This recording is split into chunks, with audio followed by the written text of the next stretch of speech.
Welcome to this edition of the Million Dollar Mastermind podcast. This is where we pick the brains of high achievers from all walks of life and get their hard-earned, real-world insights on winning. I'm your host, Larry Weidel. Hello, everyone. We're talking with Adam Callinan.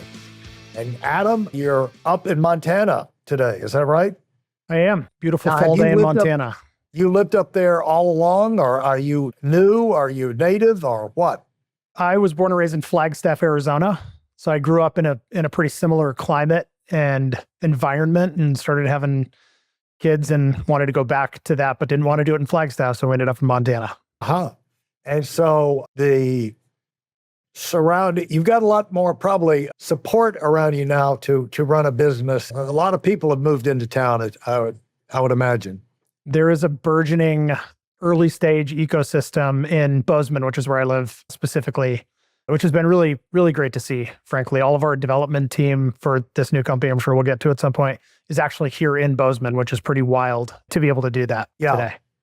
Well, you've been through, we're going to dig into the different stages, but you started off co-founding a company called BottleKeeper, and pretty much ran that up to what, 8 million in sales in 3 years with no employees, investors, or debt. Talk about that. How did that happen? Other than a lot of hard work. Yeah, I mean, that is the highlight. That was the first 3 years. We ran that company for 9 years. So we got bigger than that and a little heavier than that before we got acquired. But why that happened the way it did came from the thing before that, which was out of college. I went into a medical device company, not as a founder. And it was a big, heavy company. It was hard to operate. We had 80 people in multiple states and delivery vehicles and warehouses and just tons of stuff. It was difficult. It was heavy. It was a big, heavy business. And we spun off in 2008 a health insurance tech component. And it was a handful of people in cubicles executing documents, and it just printed money. It got bigger from a revenue standpoint than the device company in its first 18 months of operation, which was a big aha moment in my entrepreneurial journey that efficiency matters and there are smarter ways to build businesses. So I sold my position in that in May of 13, which is right about the time the BottleKeeper idea came around. It was my cousin's idea, drinking a beer on the beach out of a red Solo cup. And honestly, I just vowed to never do that again. I had scar tissue from the prior decade of running big, heavy stuff. And so BottleKeeper had a no employees guardrail, which forced us to think and operate and execute differently. Talk about how you had a major success early in your career. How did that happen? It's one thing to say it was a heavy business, but I mean, it was a business, a big business, successful business. So how'd you get yourself involved in that? Going back a little further, I wanted to be a doctor since I was really young. I started having these weird dreams when I was 6 about saving people on operating tables. So I dedicated, to be clear, I was still a kid, so I did a lot of kid things, but I dedicated a lot of my free time and study from really middle school, high school, and certainly into college towards being a doctor. I spent huge amounts of time in operating rooms, and I got nursing certifications, and my degree was molecular and cellular biology, which is very heavy science and math. And about halfway through college, decided I didn't want to be 35 starting life with $500,000 in debt, which was the path that I was on. So I was kind of growing up. And what I did was right out of college, I took the risky route. I had job offers coming out of college at big medical device companies with big salaries and bonuses and company cars and all like the amazing stuff that I would say anybody would love to have right out of college. And I did not do that. I turned those down and I went into an orthopedic device startup working out of an apartment and worked on commission only, where I made $0 at the beginning. It was a draw against commission, 100% at risk. And I went for that instead. Orthopedic device. Yeah. And is this something used in surgery or something they wear or something? It was mostly post-operative. Over the years, we got into a number of different things that did include some surgical stuff. But it started out as a post-operative orthopedic device company. So if you have a knee surgery or an elbow or shoulder surgery, there's a bunch of stuff you're going to get. We supplied you with a lot of that stuff. So you get out of college and you've had an awakening. you look down the road, it sounds like what I went through with architecture at Georgia Tech. Mhm. Unfortunately, let's say the light bulb went on, I guess, in the spring of the sophomore year, where the professor took the time before we started the semester to describe the career path. And when he got to the point of saying that you can't make any money, probably not going to make any money until you're about 40 years old, you're going to have to leave school and get a job being a draftsman at minimum wage for a minimum of 3 years before you begin to flunk your architectural board exams. Yeah, it's quite similar. Mine was about sophomore, junior year in college. I was like, this doesn't sound that great anymore. Within Same process. Within 20 minutes, I had a new major. And I think the words I said at the guidance office was, I knew I wasn't going to quit because I wasn't going to have that over my head the rest of my life. Because the implication is then you're not good enough. And it wasn't hard. It was just annoying. And so I think my words were, my mission was, what's the fastest way out of this hole? Yeah, I'm sure they love hearing that. Yeah, right. And so anyway, yeah, I went through a similar light bulb experience. It saves you a whole lot of time, doesn't it?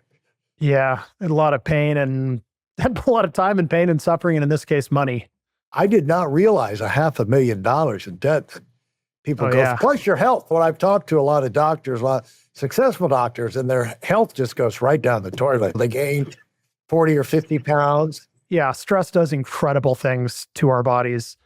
And when you combine the stress that goes with not just the schooling part, it's largely the stuff that happens after the schooling part. Yeah. Where you just work outrageous hours under difficult conditions for really long periods of time. Yeah. That does incredible things to your body. Yeah. And so you're looking out there and you were thinking of more important than medicine, which had an obvious appeal to you. More important than that was actually having a life. Yeah, it absolutely was. I mean, as you age and learn, your priorities change and shift. And I loved what I was studying, so I continued it and I finished it.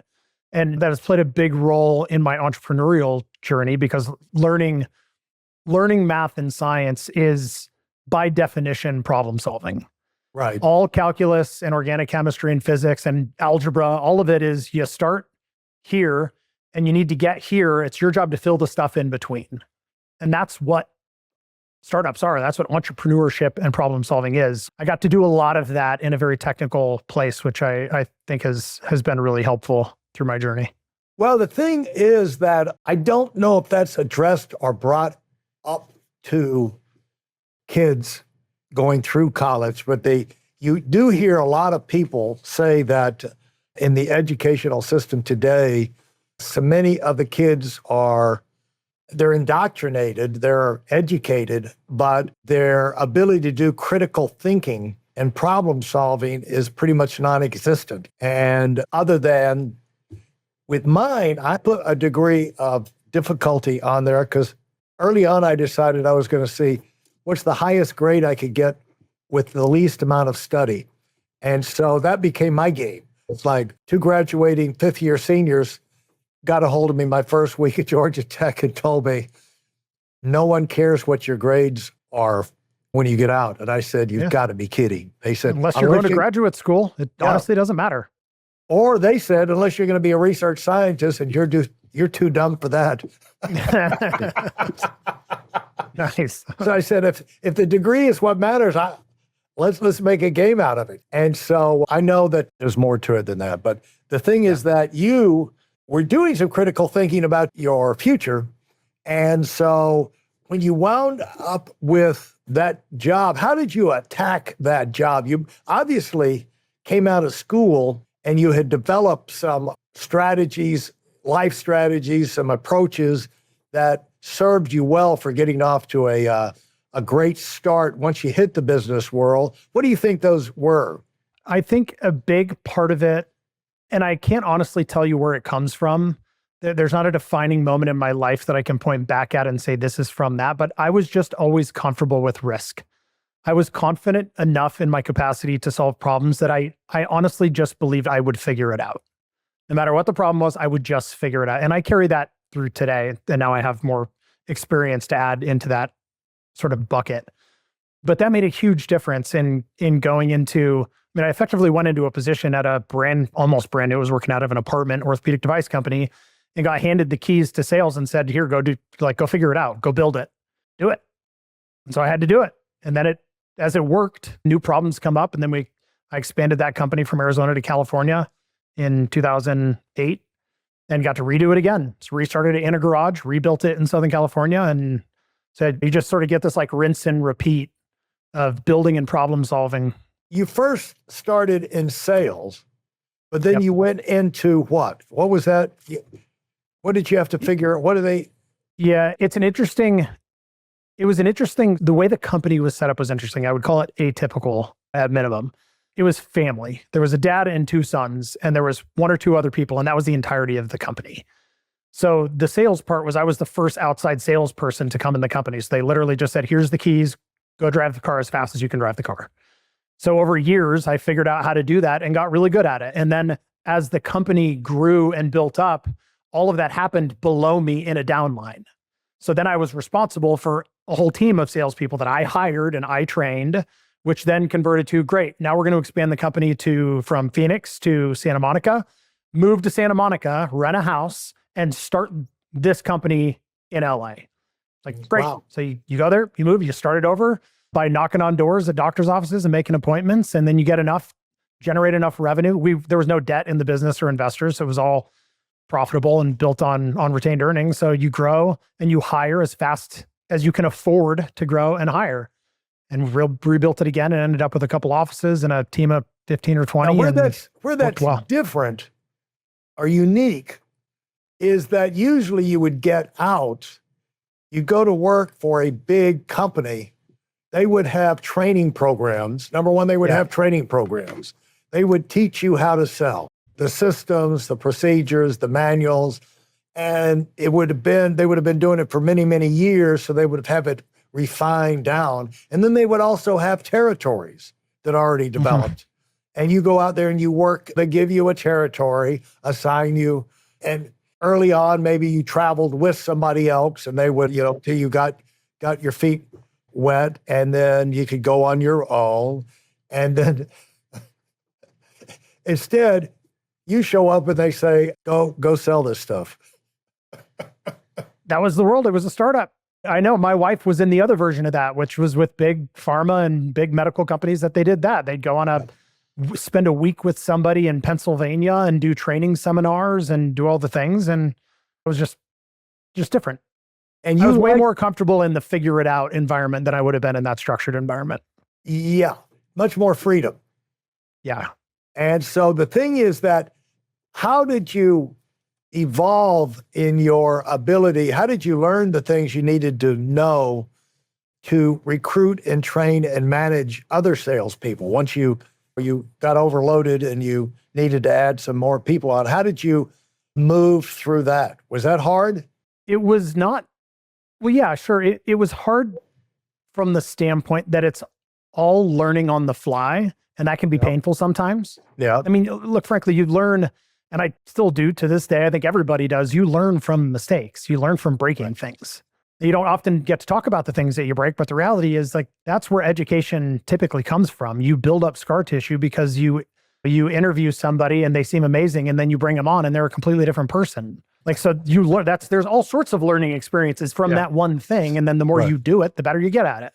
Yeah. And then of course you have teams of people. You're managing managers, and distribution is a very complex being able to build and run sales forces is a really elite skill. And you had to figure it out on the run. I did, but we didn't get to the point where I was managing a huge team of salespeople. I would say that at the height of that, between Arizona and California, I was responsible for all of the California operations, which was a lot of people that weren't doing sales, because we also had like service technicians, we had warehouse staff, we had a lot of other stuff.